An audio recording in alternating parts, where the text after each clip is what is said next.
In the world of global sports, a new and unexpected figure has taken center stage: President Donald Trump. Known for his larger-than-life persona and headline-grabbing moves, Trump is now making waves in a domain where few American presidents have ventured before: international football.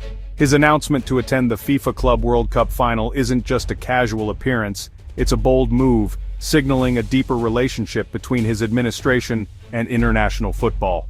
For Trump, this is more than just another event on the calendar, it's a calculated step onto the world stage, where sports and politics collide. Trump's presence at MetLife Stadium, alongside football royalty, marks a dramatic shift for a sport that's long existed outside the American mainstream. The stadium, usually home to American football, now becomes the epicenter of a global spectacle, with Trump at the heart of the action. This is more than a presidential outing, it's a calculated embrace of FIFA's cultural and economic power. Trump's handshake with FIFA executives is a symbolic gesture, representing a new era of cooperation and ambition between the United States and the world's most popular sport. With the expanded Club World Cup serving as a dress rehearsal for the 2026 Men's World Cup, every move is magnified. The stakes are higher than ever, as the world's eyes turn to America's ability to host and celebrate the beautiful game on an unprecedented scale. Trump's attendance transforms the final into a global spectacle, ensuring the spotlight is as much on the VIP box as the pitch. The presence of celebrities, dignitaries, and world leaders only adds to the sense of occasion, making this more than just a match, it's a statement.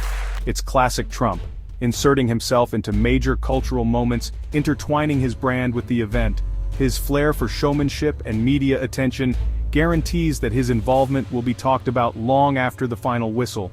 The president's involvement sends a clear message: America isn't just hosting, it's fully invested at the highest level. The stars and stripes fly high over the stadium, symbolizing a new chapter in the nation's sporting ambitions. But this partnership brings questions and controversy, as the world watches a new alliance unfold. Critics and supporters alike debate what this means for the future of football, and for America's role on the global stage. As the final approaches, it's clear, this is more than a football match. It's the unveiling of a powerful, game-changing relationship. The world is watching, and the stakes have never been higher for both Trump and the sport itself. When a U.S. president attends a major sporting event, it's never just about the game. The presence of the commander-in-chief transforms the occasion into a moment of national significance, where every gesture and every camera angle is loaded with meaning. Trump's decision to be at the Club World Cup final is a masterclass in political theater, projecting American strength and hospitality to a global audience. It's a calculated move, designed to send a message not just to those in the stadium but to millions watching around the world. His presence at MetLife Stadium, which will also host the 2026 World Cup final, signals that the highest office in the land is personally backing these tournaments. It's a powerful endorsement that elevates the event's prestige and stakes. This reassures FIFA, sponsors, and fans that the U.S. government is all in. It's a green light for international partners, a promise of security, and a sign that the event will be run at the highest level. A presidential appearance is the ultimate seal of approval, communicating commitment in a way no press release or official statement ever could. It's a visual endorsement that resonates far beyond the stadium walls. Domestically, it aligns Trump with a unifying cultural event, tapping into the shared excitement of millions of Americans. Internationally, it's a display of soft power and public diplomacy, showing the world that the U.S. is open, engaged, and ready to lead on the global stage. Even Trump's jokes about delivering the trophy are calculated, reinforcing his hands-on approach and his desire to be seen as an active participant, not just a spectator. Yet this embrace of FIFA is a fascinating pivot for a president known for America First rhetoric. It's a moment where national pride and international cooperation intersect, revealing the complex balancing act of modern leadership. Major sporting events are both national showcases and platforms for global unity. Trump's presence embodies that contradiction. He stands at the crossroads of patriotism and internationalism, using the event to shape perceptions at home and abroad. He is both nationalist and global host, ensuring the final is forever linked to his political narrative. The world's eyes are on him, and he knows how to command the spotlight. The result? The 2025 Club World Cup final becomes a stage for both football and presidential ambition, where sport and politics are inseparable. the world will be watching for more than just the score. They'll be watching the spectacle, the symbolism, and the story that unfolds when the president steps onto the world's biggest stage.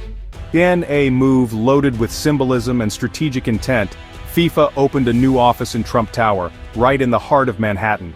The decision sent shockwaves through both the sports and business worlds, as the iconic skyscraper became the unlikely new home for global football's most powerful organization. Just days before the Club World Cup final, FIFA President Gianni Infantino, Eric Trump, and football legend Ronaldo cut the ceremonial ribbon.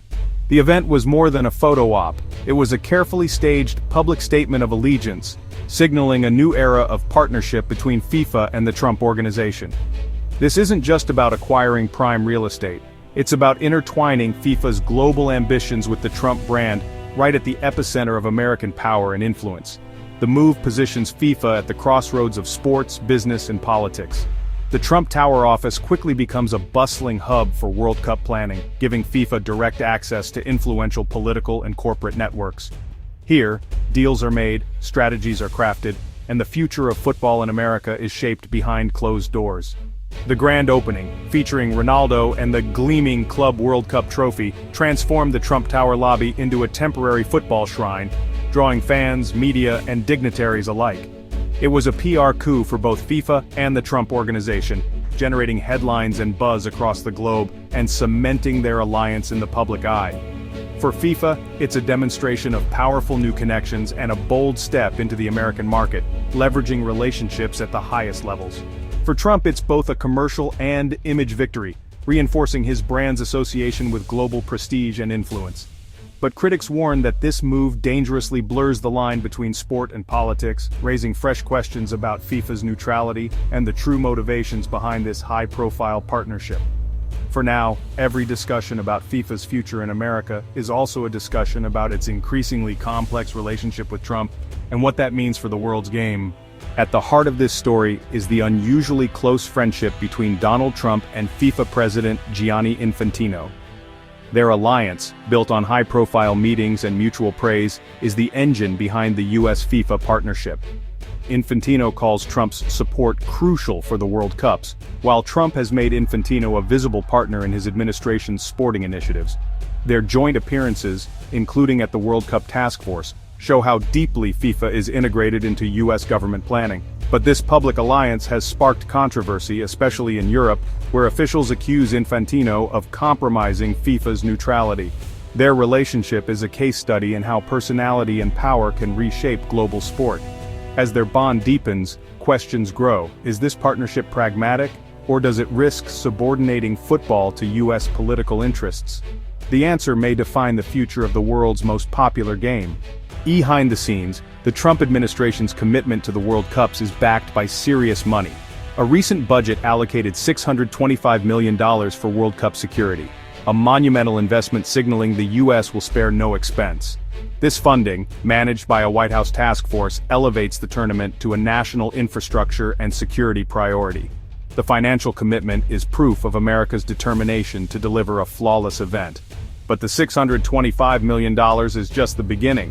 Hosting a 48-team World Cup requires massive public investment in infrastructure and logistics. Supporters call it a necessary investment for a once-in-a-generation event. Critics question if the money could be better spent elsewhere. The billion-dollar bet is a high-stakes gamble, with success measured in both goals and economic return. The world is watching to see if this investment pays off. Trump's partnership with FIFA has sparked a wave of criticism, especially over the mixing of politics and sport. FIFA's claim of neutrality is under fire as its president aligns with one of the world's most divisive leaders. Immigration is a flashpoint. Trump's travel bans cast doubt on whether the World Cup can truly welcome the world.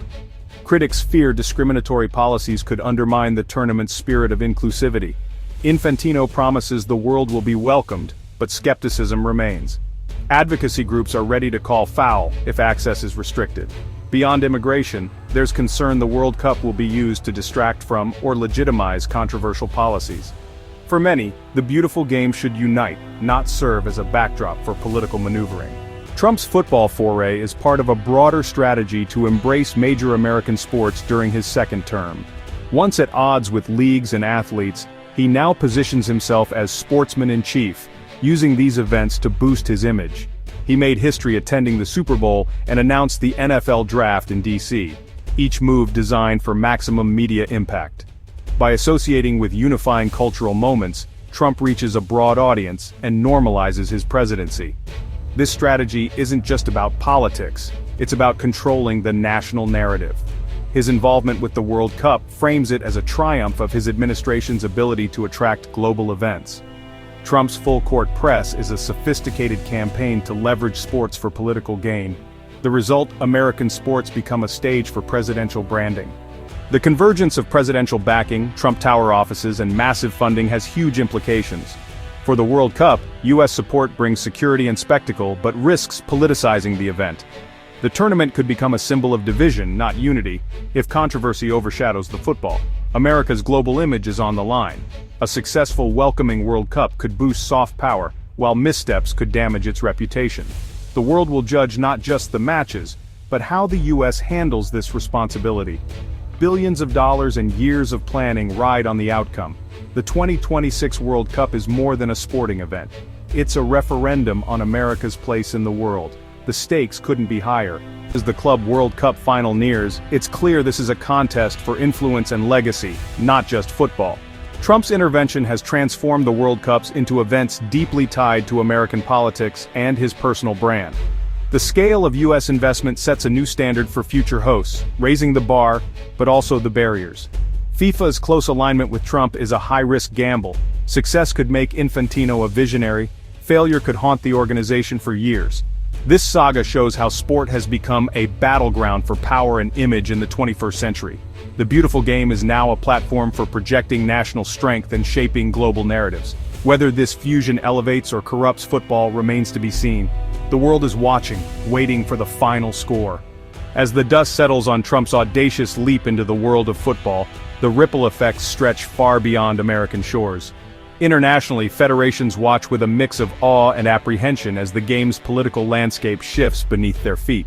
Some see opportunity, new avenues for investment and exposure, while others bristle at the growing influence of politics over pure sport. FIFA's willingness to embrace a controversial figure has set a precedent. Future hosts may now look to political heavyweights for leverage, blurring the once clear lines between governance and the game.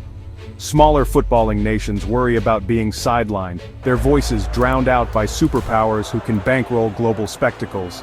The balance of power in world football is changing. Alliances are forming, rivalries deepening, and the game's governing bodies face tougher questions about transparency and fairness. Trump's involvement has forced football to confront its own identity crisis. Is it a global sport for all, or a stage for the powerful few? In the end, the legacy of this power play is still being written, not just in the record books, but in boardrooms, stadiums, and the dreams of fans worldwide.